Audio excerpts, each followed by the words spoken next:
प्रश्न आप सभी के लिए काफी इंपोर्टेंट एंड एग्जाम ओरिएंटेड लिया गया है। तो पहले प्रश्न की ओर बात करते हैं। पहला प्रश्न कह रहा है कि संविधान की छठी अनुसूची में किस राज्य में लागू नहीं हुआ है। संविधान की छठी अनुसूची इनमें से किस राज्य में लागू नहीं होती है। ऑप्शन नंबर ए में असम, बी में मेघालय, सी में त्रिपुरा और डी में मणिपुर। इस क्वेश्चन का राइट आंसर हो जाएगा आप सभी का ऑप्शन नंबर डी, यानी कि मणिपुर में छठी अनुसूची लागू नहीं होता है। ऑप्शन नंबर डी आप सभी का राइट आंसर हो जाएगा। चलिए अगले प्रश्न की ओर बात करते हैं। आप सभी का सेकेंड नंबर प्रश्न पूछा जा रहा है कि भारत में ताजे पानी की झील, सबसे बड़ी झील वुलर किस राज्य में स्थित है। कह रहा है कि भारत में ताजे जल की सबसे बड़ी झील वुलर किस राज्य में स्थित है। तो इस क्वेश्चन का राइट आंसर हो जाएगा आप सभी का ऑप्शन नंबर डी, यानी कि Jammu Kashmir. Option number D आप सभी का राइट आंसर हो जाएगा क्वेश्चन नंबर सेकेंड का। चलिए अगले प्रश्न की ओर बात करते हैं। आप सभी का अगला प्रश्न क्या पूछा जा रहा है। अगला प्रश्न आप सभी से पूछा जा रहा है कि सांची का स्तूप किसने बनवाया था। सांची का स्तूप किसने बनवाया था। ऑप्शन नंबर ए में अशोक, बी में गौतम बुद्ध, सी में चंद्रगुप्त और डी में खरगोन। इस क्वेश्चन का राइट आंसर हो जाएगा आप सभी का ऑप्शन नंबर ए, यानी कि ये सांची का जो स्तूप था अशोक के द्वारा बनवाया गया था। ऑप्शन नंबर ए आप सभी का राइट आंसर हो जाएगा। चलिए अगले प्रश्न की ओर बात करते हैं। आप सभी का 4 नंबर प्रश्न यहाँ पर पूछा जा रहा है। कह रहा है कि अमरकोश के लेखक अमर सिंह किस शासक के दरबार से जुड़े थे। ये सारे क्वेश्चन आप सभी के लिए काफी ज्यादा इंपॉर्टेंट है। कह रहा है कि अमरकोश के लेखक अमर सिंह किस शासक के दरबार से जुड़े थे। तो राइट आंसर हो जाएगा आप सभी का ऑप्शन नंबर डी, यानी कि चंद्रगुप्त द्वितीय। चंद्रगुप्त द्वितीय ऑप्शन नंबर डी आप सभी का राइट आंसर हो जाएगा। चलिए अगले प्रश्न की ओर बात करते हैं स्टूडेंट। उससे पहले आप सभी से एक छोटा सा रिक्वेस्ट है, एंड अभी तक आप मेरे चैनल को सब्सक्राइब नहीं किए तो प्लीज स्टूडेंट चैनल को सब्सक्राइब कर साथ साथ बेल आइकन को प्रेस कर दीजिएगा, ताकि ये सब मोस्ट इंपोर्टेंट क्लास स्टूडेंट आप तक सबसे जल्द पहुंचते रहे। चलिए 5 नंबर प्रश्न की ओर बात करते हैं। आप सभी का 5 नंबर प्रश्न क्या पूछा जा रहा है। कह रहा है कि घंटा मर्दाला कहाँ का लोक नृत्य है। घंटा मर्दाला कहाँ का लोक नृत्य है। तो 5 का राइट आंसर हो जाएगा आप सभी का Andhra Pradesh. Option number C आप सभी का राइट आंसर हो जाएगा। चलिए अगले प्रश्न की ओर बात करते हैं। आप सभी का 6 नंबर प्रश्न क्या पूछा जा रहा है, ध्यान दीजिएगा। 6 नंबर प्रश्न कह रहा है कि कौन सा त्योहार इस्लाम धर्म में रमजान महीने का अंत प्रदर्शित करता है। कौन सा त्योहार इस्लाम धर्म में रमजान महीने का अंत प्रदर्शित करता है। तो 6 का जो राइट आंसर हो जाएगा आप सभी का ऑप्शन नंबर ए, यानी कि Eid ul Fitr. Eid ul Fitr option number A आप सभी का राइट आंसर हो जाएगा। चलिए अगले प्रश्न की ओर बात करते हैं स्टूडेंट। आप सभी का अगला प्रश्न क्या पूछा जा रहा है, ध्यान दीजिएगा, ठीक है ना। चलिए अगले प्रश्न की ओर बात करते हैं। 7 नंबर प्रश्न आप सभी से पूछा जा रहा है। 7 नंबर प्रश्न पूछा जा रहा है कि विश्व का सबसे ऊंचा जलप्रपात किस देश में स्थित है। तो विश्व के सबसे ऊंचे जलप्रपात की बात करते हैं कि आप सभी का सबसे ऊंचा जलप्रपात किस देश में स्थित हो जाएगा। तो वेनेजुएला हो जाएगा। ऑप्शन नंबर ए आप सभी का राइट आंसर हो जाएगा। सबसे ऊंचे जलप्रपात की बात करते तो आप सभी के वेनेजुएला में स्थित हो जाता है। चलिए अगले प्रश्न की ओर बात करते आप सभी का 8 नंबर प्रश्न है कि सर्वाधिक देशों वाला महाद्वीप कौन सा है। सर्वाधिक देशों वाला महाद्वीप कौन सा है? ऑप्शन नंबर ए में एशिया, बी में यूरोप, सी में उत्तरी अमेरिका और डी में अफ्रीका। तो 8 का राइट आंसर हो जाएगा आप सभी का अफ्रीका हो जाएगा, जो कि सबसे सर्वाधिक देशों वाला महाद्वीप है। लेकिन सबसे बड़े अगर महाद्वीप की बात करते तो एशिया हो जाएगा, ठीक है ना। चलिए अगले प्रश्न की ओर बात करते हैं। आप सभी का 9 नंबर प्रश्न पूछा जा रहा है कि करीबा बांध निम्नलिखित में से किस नदी पर स्थित है? करीबा बांध निम्नलिखित में से किस नदी पर स्थित है? करे कि करीबा बांध निम्नलिखित में से किस नदी पर स्थित है? तो 9 का राइट आंसर हो जाएगा आप सभी का बेजी हो जाएगा। ऑप्शन नंबर ए आप सभी का राइट आंसर हो जाएगा। चलिए अगले प्रश्न की ओर बात करते हैं स्टूडेंट। आप सभी का अगला प्रश्न क्या पूछा जा रहा है, ध्यान दीजिएगा। अगला प्रश्न आप सभी से पूछा जा रहा है कि वह कौन सा ब्रिटिश सेनापति था जिसकी 1857 के विद्रोह को दबाने में महत्वपूर्ण भूमिका रही है? वह कौन सा ब्रिटिश सेनापति था जिसकी 1857 के विद्रोह को दबाने में महत्वपूर्ण भूमिका रही है? तो 10 का राइट आंसर हो जाएगा आप सभी का ऑप्शन नंबर सी, यानी कि कैंप बेल हो जाएगा। ऑप्शन नंबर सी आप सभी का राइट आंसर हो जाएगा। चलिए अगले प्रश्न की ओर बात करते हैं। आप सभी का 11 नंबर प्रश्न क्या पूछा जा रहा है? करें कि 1857 की क्रांति का चिन्ह क्या निश्चित किया गया था? 1857 की क्रांति का चिन्ह क्या निश्चित किया गया था? 11 का हो जाएगा आप सभी का कमल एवं चपाती आप सभी का राइट आंसर हो जाएगा। चलिए नेक्स्ट प्रश्न की ओर बात करते हैं। आप सभी का नेक्स्ट क्वेश्चन क्या दिया हुआ है? करें कि निम्नलिखित में से कौन शासक दास या गुलाम वंश से संबंधित है? शासक दास या गुलाम वंश से संबंधित है। तो 12 का राइट आंसर हो जाएगा आप सभी का ए, यानी कि इल्तुतमिश। ऑप्शन नंबर ए आप सभी का राइट आंसर हो जाएगा। चलिए अगले प्रश्न की ओर बात करते हैं। आप सभी का अगला प्रश्न है कि महमूद गजनवी ने भारत पर पहली बार आक्रमण किया था, यानी कि महमूद गजनवी ने भारत पर कितनी बार आक्रमण किया था? तो 13 का राइट आंसर हो जाएगा आप सभी का ऑप्शन नंबर सी, यानी कि 17 बार आक्रमण किया था भारत पर महमूद गजनवी ने, ठीक है ना। ऑप्शन नंबर सी आप सभी का राइट आंसर हो जाएगा। चलिए अगले प्रश्न की ओर बात करते हैं। 14 नंबर, वर्ष 1526 ईस्वी में लड़ी गई पानीपत की पहली लड़ाई में बाबर से कौन पराजित हुआ था? पानीपत की प्रथम लड़ाई की बात किया जा रहा है, जो कि बाबर और इब्राहिम लोदी के बीच हुआ था, जिसमें इब्राहिम लोदी हार गया था, यानी कि ऑप्शन नंबर ए आप सभी का राइट आंसर हो जाएगा। चलिए अगले प्रश्न की ओर बात करते 15 नंबर, किस राजपूत वंश ने अकबर के सामने समर्पण नहीं किया था? किस राजपूत वंश ने अकबर के सामने समर्पण नहीं किया था? तो 15 का हो जाएगा आप सभी का सिसोदिया वंश ने समर्पण नहीं किया था ना। चलिए अगले प्रश्न की ओर बात करते हैं। आप सभी का नेक्स्ट क्वेश्चन है, ईस्ट इंडिया कंपनी के नेतृत्व में रॉबर्ट क्लाइव का उत्तराधिकारी निम्नलिखित में से कौन था? करें कि ईस्ट इंडिया कंपनी के नेतृत्व में रॉबर्ट क्लाइव का उत्तराधिकारी निम्न में से कौन था? 16 का हो जाएगा आप सभी का ऑप्शन नंबर सी, यानी कि हेस्टिंग्स। Option number C. चलिए नेक्स्ट प्रश्न की ओर बात करते हैं। आप सभी का 17 नंबर क्वेश्चन पूछा जा रहा है कि किसे भारत में पुर्तगाली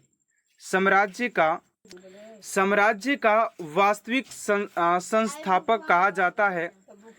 तो 17 का राइट आंसर हो जाएगा आप सभी का option number B. Option number B आप सभी का राइट आंसर हो जाएगा, Alfonso de Albuquerque. Option number B आप सभी का राइट आंसर हो जाएगा।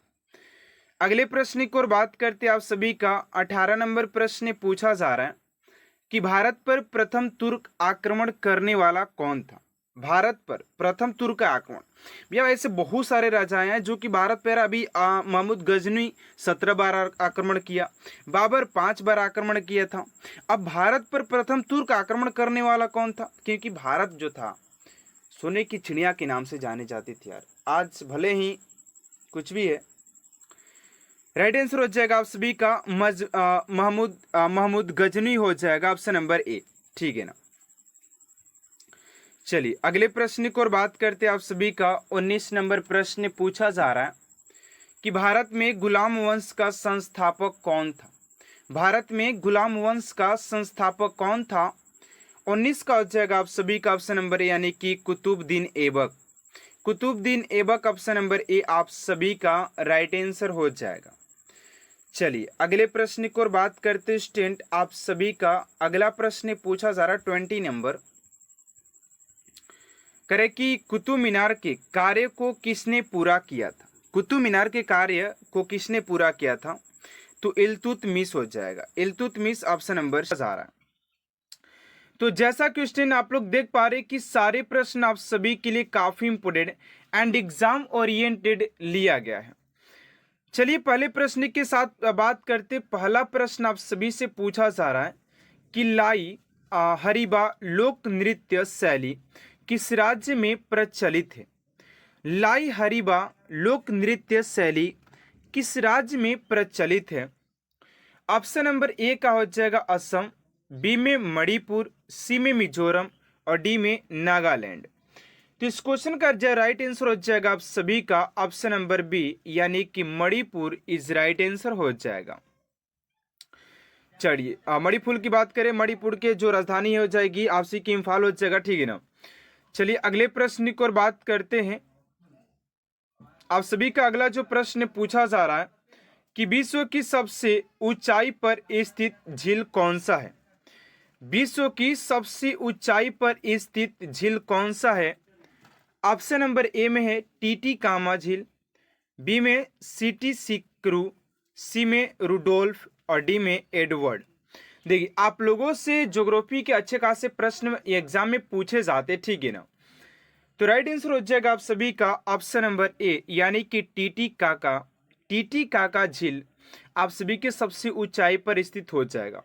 अब आप लोगों को कमेंट बॉक्स में यहाँ पर बताना है कि आप लोगों के जो है कि मीठे पानी का झील कौन सा है, सबसे गहरा झील कौन सा है, विश्व का सबसे बड़ा झील कौन सा है और विश्व का सबसे छोटा झील कौन सा है। ये चारों प्रश्न के आंसर आप सभी को कमेंट बॉक्स में देना है, ठीक है ना। चलिए अगले प्रश्न की ओर बात करते हैं। आप सभी का अगला प्रश्न है थर्ड नंबर प्रश्न यहाँ पर पूछा जा रहा है कि निम्नलिखित में से कौन सा महाद्वीप नई दुनिया के नाम से जाना जाता है? निम्नलिखित में से कौन सा महाद्वीप नई दुनिया के नाम से जाना जाता है? उत्तरी अमेरिका, दक्षिण अमेरिका, एशिया और अटलांटिका। तो थर्ड का जो राइट आंसर हो जाएगा आप सभी का उत्तरी अमेरिका, जो कि नई दुनिया के नाम से जाना जाता है। अगर सबसे बड़े महाद्वीपों की बात करें तो आपसे कि एशिया महाद्वीप हो जाएगा। सबसे छोटे की बात करें तो ऑस्ट्रेलिया हो जाएगा, ठीक है ना। चलिए अगले प्रश्न की ओर बात करते हैं। उससे पहले आप सभी से एक छोटा सा रिक्वेस्ट है कि स्टूडेंट अगर अभी तक आप सभी हमारे चैनल को सब्सक्राइब नहीं किए हैं तो प्लीज स्टूडेंट चैनल को सब्सक्राइब कर साथ साथ बेल आइकन को प्रेस कर दीजिएगा, ताकि ऐसा मोस्ट इंपोर्टेंट क्लास स्टूडेंट आप तक सबसे जल्द पहुंचते रहे, ठीक है ना। क्योंकि ये क्लास आप सभी के लिए डेली बेहतर से बेहतरीन करने का प्रयास करता है और सिलेक्शन की ओर ले जाने का कोशिश करता है, ठीक है ना। चलिए अगले प्रश्न की ओर बात करते हैं। आप सभी का 4 नंबर प्रश्न क्या पूछा जा रहा है? तो 4 नंबर प्रश्न आप सभी से पूछा जा रहा है कि सैंधव सभ्यता की ईंटों का अलंकरण किस स्थान से मिला है? सैंधव सभ्यता के ईंटों का अलंकरण किस स्थान से मिला है? तो 4 का राइट आंसर हो जाएगा आप सभी का Kalibangan. Kalibangan option number A आप सभी का राइट आंसर हो जाएगा। चलिए अगले प्रश्न की ओर बात कर लेते हैं। आप सभी का 5 नंबर प्रश्न क्या है? कह रहा है कि अशोक ने अपने सभी अभिलेखों में एक रूपता से किस प्रकृति का प्रयोग किया है? अशोक ने अपने सभी अभिलेखों में एक रूपता से किस प्रकृति का प्रयोग किया है? तो 5 का जो राइट आंसर हो जाएगा आप सभी का ऑप्शन नंबर ए यानी कि अर्ध मागधी। अर्ध मागधी ऑप्शन नंबर ए आप सभी का राइट आंसर हो जाएगा। चलिए अगले प्रश्न की ओर बात करते हैं। आप सभी का 6 नंबर प्रश्न है कि गांधी जी ने वर्ष में अहमदाबाद में सूती मिल श्रमिकों को साथ लेकर एक सत्याग्रह का आयोजन किया था, कितने में किया था? 1918, 1915, 1929 या 1921? तो 6 का राइट आंसर हो जाएगा आप सभी का 1918 में। ऑप्शन नंबर ए स्टूडेंट आप सभी का राइट आंसर हो जाएगा। चलिए अगले प्रश्न की ओर बात करते हैं। आप सभी का अगला प्रश्न क्या है? 7 नंबर क्या पूछा जा रहा है? कह रहे कि निम्नलिखित में से किस महासागर में टोरेस जलडमरू मध्य स्थित है? किस महासागर में टोरेस जलडमरू मध्य स्थित है? तो 7 का हो जाएगा आप सभी का ए यानी कि प्रशांत महासागर हो जाएगा। प्रशांत महासागर ऑप्शन नंबर ए आप सभी का राइट आंसर हो जाएगा, प्रशांत महासागर। चलिए अगले प्रश्न की ओर बात करते हैं। 8 नंबर प्रश्न है कि वार्षिक सूरज कुंड शिल्प मेले की मेजबानी निम्नलिखित में से कौन सा राज्य करता है? वार्षिक सूरज कुंड शिल्प मेले की मेजबानी निम्नलिखित में से कौन सा राज्य करता है? तो 8 का जो राइट आंसर हो जाएगा आप सभी का ऑप्शन नंबर ए यानी कि हरियाणा हो जाएगा। हरियाणा ऑप्शन नंबर ए आप सभी का राइट आंसर हो जाएगा। चलिए अगले प्रश्न की ओर बात करते हैं और चैनल को सब्सक्राइब कर वीडियो को लाइक कर दीजिएगा, ठीक है ना। और कमेंट बॉक्स में जरूर बताइएगा कि आप सभी को ये क्लास कैसा लगता है। चलिए अगले प्रश्न की ओर बात करते हैं। 9 नंबर प्रश्न है। यहाँ पर कुछ स्टूडेंटों को डाउट था कि सर आखिर हम लोग एसएससी एमटीएस के लिए कौन से बुक परचेस कर सकते हैं, जीएसओ या जीके या जीएस के लिए। तो मैं आप सभी को उस पर थोड़ा सा बात करना चाहूँगा कि आप लोग अगर एसएससी एमटीएस की तैयारी करें, उस वर्दी को पाना भी चाहते हैं, तो आप सभी के लिए बेस्ट बुक कौन सा होने वाला मैं आप सभी को बताऊँगा अभी, ठीक है। थोड़ा सा वेट करिएगा, उसके ऊपर मैं थोड़ा सा बात करने वाला हूँ। अगला प्रश्न है कि N R. Era of darkness the British Empire in India नामक पुस्तक की लेखक या लेखिका कौन है? तो 9 का राइट आंसर हो जाएगा आप सभी का Arun Jaitley. Option number D आप सभी का राइट आंसर हो जाएगा। चलिए अगले प्रश्न की ओर बात करते हैं। आप सभी का 10 नंबर प्रश्न है कि टेबल टेनिस की उत्पत्ति कहाँ हुई थी? टेबल टेनिस की उत्पत्ति कहाँ पर हुई थी? इंग्लैंड, बी में जापान, सी में भारत और डी में है चीन। तो टेबल टेनिस की बात करें तो आप सभी के 10 का जो राइट आंसर हो जाएगा, तो 10 का जो राइट आंसर हो जाएगा आप सभी का टेबल टेनिस की अगर उत्पत्ति की बात करें यार, तो टेबल टेनिस के लिए तो आप सभी के टेबल टेनिस ये तो यार यहाँ पर चीन होना चाहिए। 10 का आंसर में चीन होना चाहिए, यहाँ पर इंग्लैंड दिया हुआ है। थोड़ा सा इस क्वेश्चन पर हम बात करेंगे, ठीक है ना, क्योंकि यहाँ पर टेबल टेनिस की जो उत्पत्ति हुई थी यहाँ पर दिया इंग्लैंड, लेकिन जो प्रिय खेल है वो तो चीन का है, चीन के लोग टेबल टेनिस खेलते हैं, ठीक है ना। चलिए अगले प्रश्न को बात करते हैं। अगर आप सभी को कन्फर्म हो तो आप लोग प्लीज कमेंट बॉक्स में बताइएगा, ठीक है ना। अगला प्रश्न है कि ताजमहल आगरा शहर में किस नदी के तट पर स्थित है? ताजमहल आगरा शहर में किस नदी के तट पर स्थित है? 11 का हो जाएगा आप सभी का डी यानी कि यमुना नदी के तट पर हो जाएगा, यमुना नदी के किनारे। ऑप्शन नंबर डी आप सभी का राइट आंसर हो जाएगा। चलिए अगले प्रश्न की ओर बात करते हैं। आप सभी का 12 नंबर प्रश्न है कि किसी देश के भीतर उत्पादित सभी अंतिम वस्तुओं और सेवाओं के मूल्य को क्या कहा जाता है? किसी देश के भीतर उत्पादित सभी अंतिम वस्तुओं और सेवाओं के मूल्य को क्या कहा जाता है? तो 12 का हो जाएगा आप सभी का जीडीपी। ऑप्शन नंबर ए जीडीपी कहा जाता है, जीडीपी। चलिए अगले प्रश्न की ओर बात कर लेते हैं आप सभी का। अगला प्रश्न पूछा जा रहा है 13 नंबर प्रश्न कर रहे हैं कि सिंधु नदी सभ्यता सिंधु नदी के अनुसार भारत सिंधु नदी प्रमाणित का कितना पानी इस्तेमाल कर सकता है। तो 13 का जगह आप सभी का बी यानी कि 20% हो जाएगा। अगला प्रश्न है कि निम्नलिखित में से कौन सी नृत्य शैली शास्त्रीय नृत्य शैली नहीं है। निम्नलिखित में से कौन सी नृत्य शैली शास्त्रीय नृत्य शैली नहीं है। तो 14 का जगह आप सभी का ऑप्शन नंबर डी यानी कि बुरा कथा ऑप्शन नंबर डी आप सभी का राइट आंसर हो जाएगा। चलिए अगले प्रश्न की ओर बात करते हैं आप सभी का। 15 नंबर प्रश्न है कि राइबोफ्लोविन का दूसरा नाम क्या है। राइबोफ्लोविन का दूसरा नाम क्या है। 15 का जगह ए यानी कि विटामिन B2 हो जाएगा।